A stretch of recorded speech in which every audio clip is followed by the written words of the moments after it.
મિત્રો આ હતા આપણા હરગવાના પાનના ભજીયા અને કેવા બન્યા એ તમે કોમેન્ટમાં જણાવજો. ભજીયા બન્યા એક નંબર. જો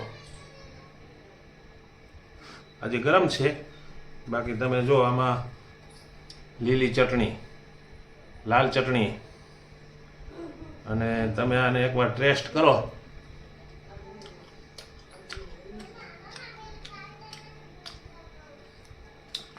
ખાવાની પણ ઓર મજા આવે અને એકદમ ટેસ્ટી, હેલ્થી અને ફાયદાકારક. હરગવાના પાન એટલે માણાને વાંચ્યું હોય ને એના માટે બહુ ફાયદાકારક હોય આ. ચાલો મિત્રો, જય દ્વારકાધીશ. કેમ છો બધા? મજામાં ને? તો બધા મજામાં જઈશો. તો આજે આપણે નવી રેસીપી ચાલુ કરવાની છે.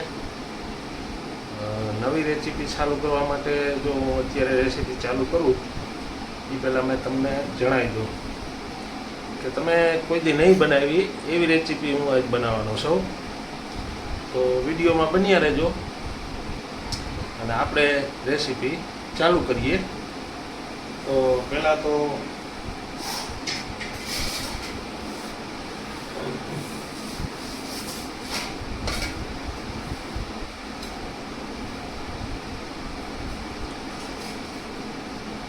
એક મરચું લઈ લીધું, પછી આટલી ધાણા ભાજી લઈ લીધી અને આ છે હરગવાના પાન.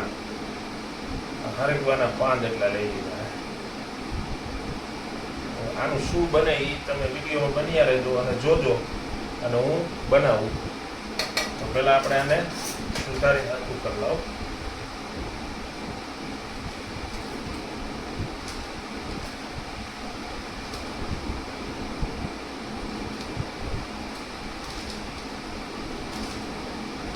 આવી રીતના હે ને હરગવાના પાન લઈ લેવાના. અને આ હરગવાના પાન છે ને જો મગજને માટે ઠંડકદારક છે અને આમે હેલ્થી ગણાય. અને બીજા નંબરમાં કે હરગવાના પાનથી માણાને વાહ કે એવું ઓછું થાય. જો તમે હરગવો ખાતા હો ને તો ઘણા સરગવાની સીરું બાફી ખાતા હોય. આપણે આજે પાનના રેસીપી બનાવવાની છે. તો તમે પણ જોડાઈ રહેજો વિડીયોમાં અને હું બનાવું, તમે જુઓ એવી બને ને એ પણ તમે જોજો.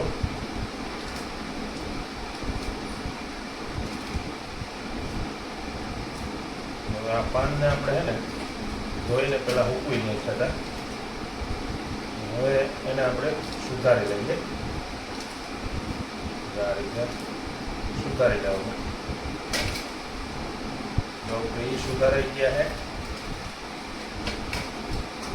અને પછી આ ધાણા ભાજી એટલી લઈ લીધી છે એને આપણે સુધારી લઈએ, કટિંગ કરી લઈએ. આમાં ઘણું બધું એડ થાય.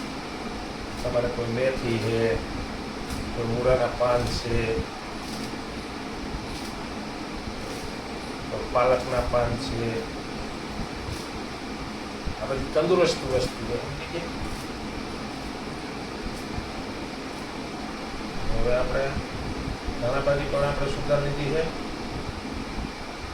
અને એક મરચું લઈ લીધું છે. મરચાંને આપણે સુધારી લઈએ અને બી થોડા કાઢી નાખું, ખાવામાં મજા આવે.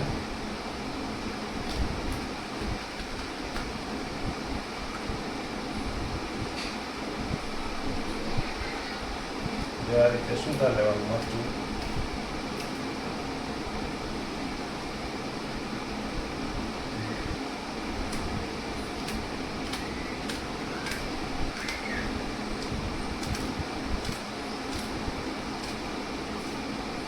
બહુ તીખું હોય તો ઓછું લેવાનું, તમને અનુકૂળ એવી રીતના. જો આટલું એક મરચું લઈ લીધું અને આટલો આપણે લોટ લઈ લીધો હે. હવે લોટમાં છે ને સોડા એમાં બે વસ્તુ એડ કરવાની છે આપણે, બરાબર? તો એ હું જરાક લઈ લઉં. તો આપણે છે ને બધું કમ્પ્લીટ થઈ ગયું હોય. આપણા ગેસ ચાલુ કરીને તેલ ગરમ કરવા મૂકી દઈએ.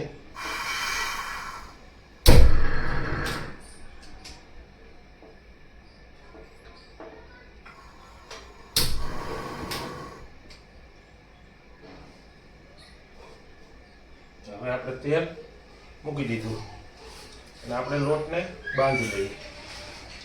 તો એમાં થોડા સોડા નાખવાના. સોડા હોય તો સોડા, હાજીના ફૂલ હોય તો હાજીના ફૂલ. બેમાંથી એક વસ્તુ તમારે એડ કરી દેવાની અને સ્વાદ પ્રમાણે મીઠું નાખવાનું.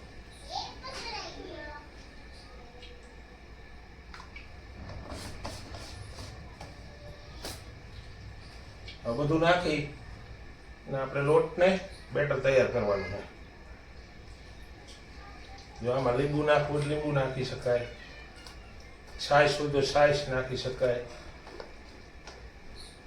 તમને એમ થાય કે આપણે ખટાશ બહુ ઓલી કરવી છે તો છાશ પણ નાખી શકાય.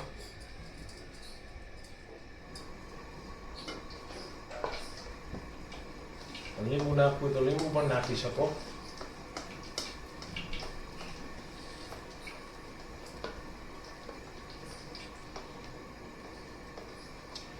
તો હવે આપણું આ બેટર છે ને તૈયાર થઈ ગયું છે. આને બહુ હલાવવાનું નહીં, નકર શિકાશ પકડે. તો એના માટે પહેલાં તો જો આપણે આ મરચાં છે, આ ધાણા ભાજી છે, આ પહેલાં થોડું થોડું બધું એડ કરી દેવાનું. અને પછી આ જે આપણે હરીગવાના પાન લીધા છે આ પાન આપણે નાખી દેવાના. તમારે સ્વાદ પ્રમાણે નાખવાના, જેટલા નાખવા એટલા. આ રીતે અને એ બેટર છે ને તૈયાર કરી લેવાનું. હવે તો તમે જાણી ગયા છો, તો કોમેન્ટમાં જણાવજો કે શું વસ્તુ બને છે એમ.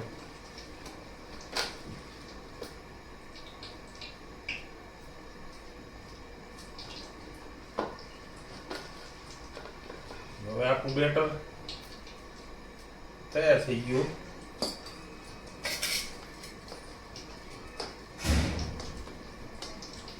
આટલે સુધી પૂગ્યા તો તમને ખ્યાલ આવી ગયો છે કે આ શું આઈટમ બને છે. તો કોમેન્ટમાં જરીક જણાવી દેજો, કેમ કે અત્યારે આ બધી સિઝન એવી રહી ને, ખાવાનું મન બહુ થાય. તો મને એમ થયું કે આજે નવીન આઈટમ આપણે બનાવીએ એમ. તો આજે આપણે આ છે નવીન આઈટમ. આવી તમે કોઈ દી નહીં બનાવી હોય.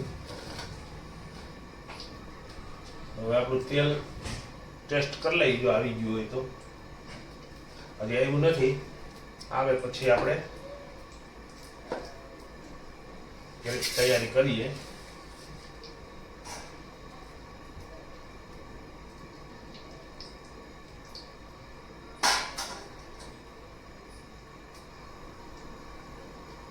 તેલ આવવા માંડ્યું છે. હવે હું ઊંડું ભજીયા પાડવા.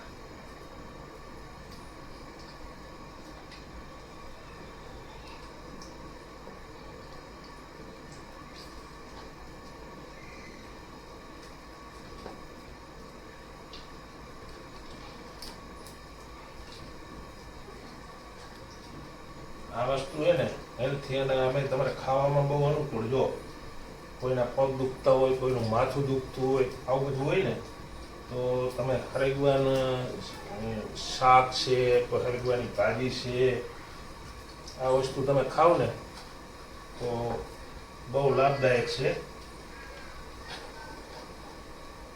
મને તો અનુભવ છે એટલે હું તમને કહું છું, બાકી તમારી ઈચ્છાની વાત છે.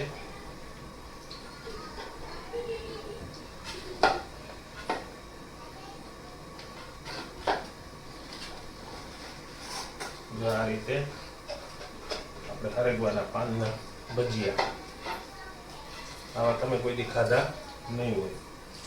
તો આપણે ટેસ્ટ પૂરતા બનાવ્યા છે, બાકી આપણે તો ઘણીવાર બનાવી ખાધા છે. આ તો વિડીયો માટે ટેસ્ટ પૂરતા બનાવ્યા છે, બાકી ભજીયા આપણે બહુ ખાધા છે.